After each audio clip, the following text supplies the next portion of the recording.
Siga sempre o protocolo.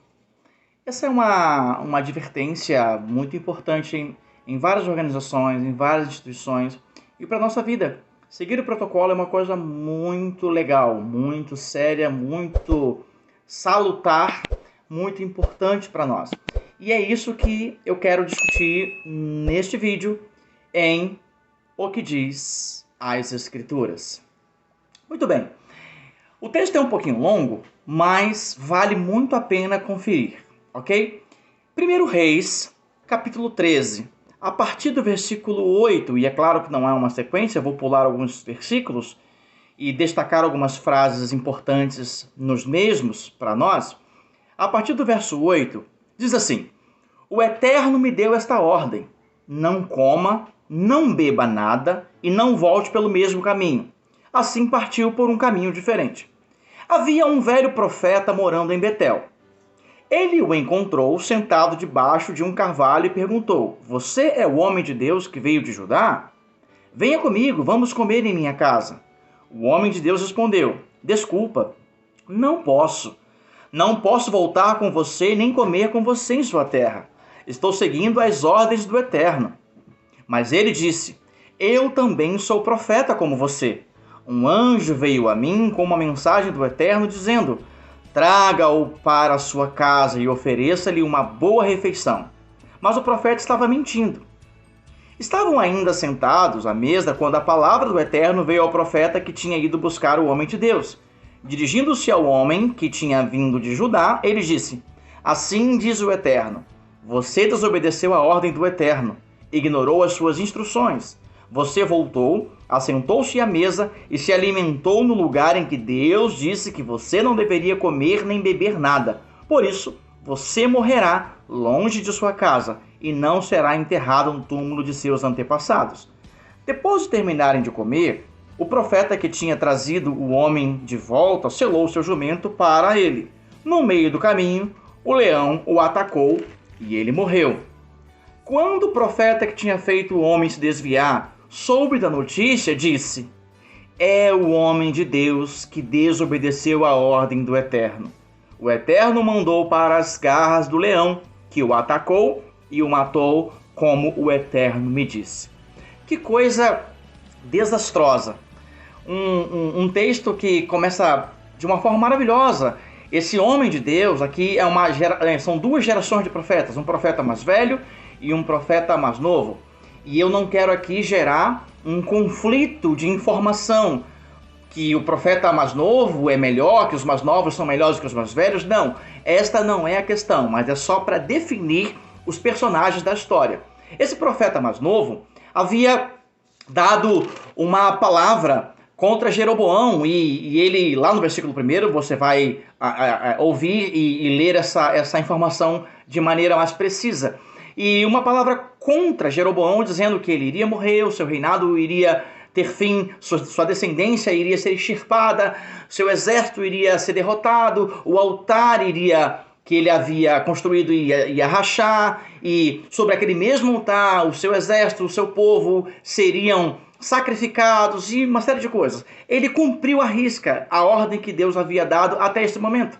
Mas, no meio do caminho, ele então é surpreendido por outro profeta. E aí é que eu quero discorrer contigo neste vídeo sobre o seguinte: às vezes nós recebemos uma ordem direta do Eterno, uma ordem direta de Deus. E eu quero dizer para ti algo muito sério. Quando tu recebe uma ordem direta de Deus, e Deus tem várias maneiras de falar conosco, ele pode falar conosco através da sua própria palavra, ele pode falar conosco através de um sonho, ele pode falar conosco através de um anjo, através de uma visão, de uma revelação, ele pode falar conosco através de uma outra pessoa. Então existem várias maneiras de Deus falar conosco.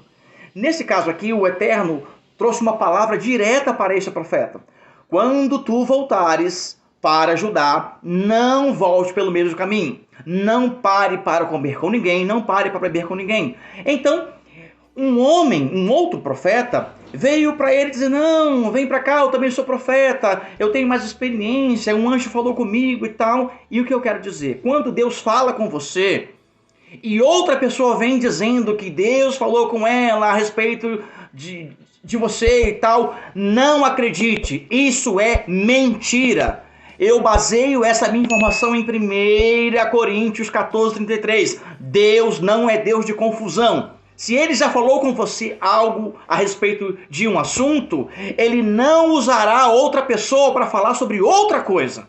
Ele não desviará a sua ideia sobre outro assunto se ele já falou com você de modo específico, de modo direto.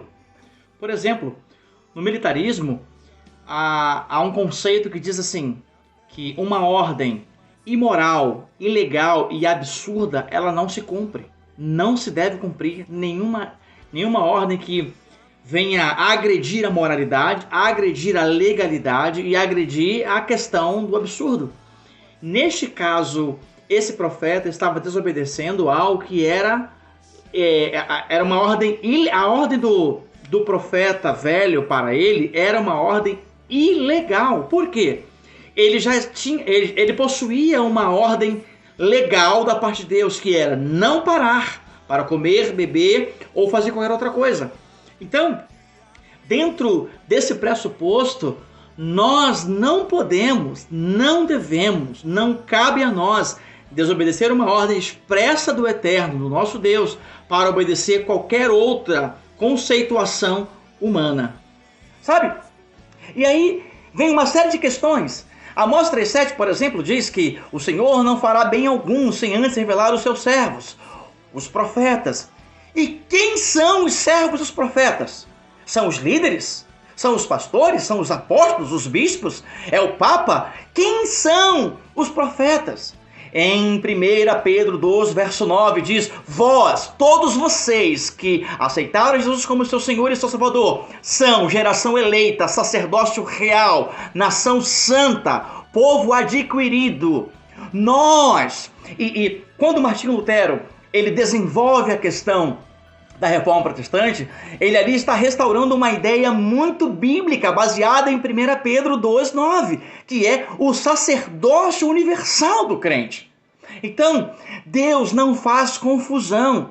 E daí, a pessoa que vai ser usada ou que se usar para te atrapalhar, para te desviar do propósito, desviar do caminho, essa mesma vai dizer como esse homem aqui, ele disse, olha, é o homem de Deus, ele se desviou, ou seja, se ele tivesse obedecido, se ele tivesse seguido as instruções, ele não teria sofrido as consequências. Isso acontece em todas as camadas sociais, econômicas, políticas, empresariais. Por exemplo, vamos pensar numa empresa de transporte.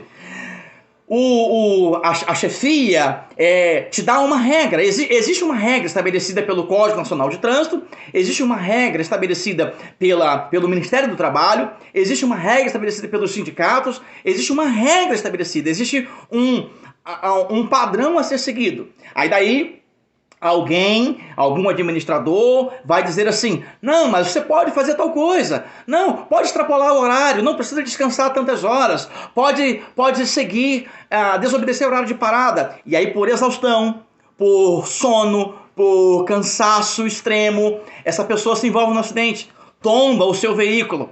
A primeira coisa que esses administradores irão dizer é, mas tu podia ter parado para descansar, né? Tu podia ter parado para poder fazer um repouso, tu podia ter dormido, não precisava ter feito tudo aquilo. É exatamente o que esse homem de Deus aqui fez, esse profeta. Se ele tivesse obedecido, não teria acontecido isso. Então, eu não quero aqui gerar um conflito entre liderados e líderes. Não, pelo contrário, os líderes são importantes, assumem um papel importante na nossa vida. Os pastores, inclusive a Bíblia diz que os líderes, aqueles que lideram, que governam a nossa vida de maneira administrativa, melhor dizendo, de maneira orientacional, ok? Esses devem ser respeitados, esses devem ser considerados em uma alta conta. A Bíblia registra sobre isso e diz que nós devemos obedecê-los, porque eles são aqueles que cuidam de nós como quem há de prestar conta das nossas vidas. Então há uma responsabilidade, eles devem ser honrados, devem ser obedecidos. Mas, quando Deus fala comigo, diretamente, eu não tenho que acreditar, eu não tenho que aceitar a palavra de nenhuma outra pessoa, nem do Papa, nem do bispo, nem do apóstolo, nem do pastor, de ninguém. Porque se Deus falou comigo, Deus não vai usar outra pessoa para falar outra coisa, porque Deus não é Deus de confusão. Então, siga o protocolo. Se Deus te der uma ordem específica, obedeça. Seja específico, porque há bênção na obediência. Esse foi o problema de Saul. Samuel havia dito para ele: destrua o rei Agag e destrua todos os agagitas, destrua os seus bois, destrua tudo. Saul poupou Agag, poupou os melhores do rebanho e com a desculpa: não, porque eu guardei para oferecer ao Senhor. Saul pecou contra a ordem do Eterno. Então, se Deus te deu uma ordem específica, obedeça, siga o protocolo. Deus te abençoe grandemente, um forte abraço e um beijo em seu coração.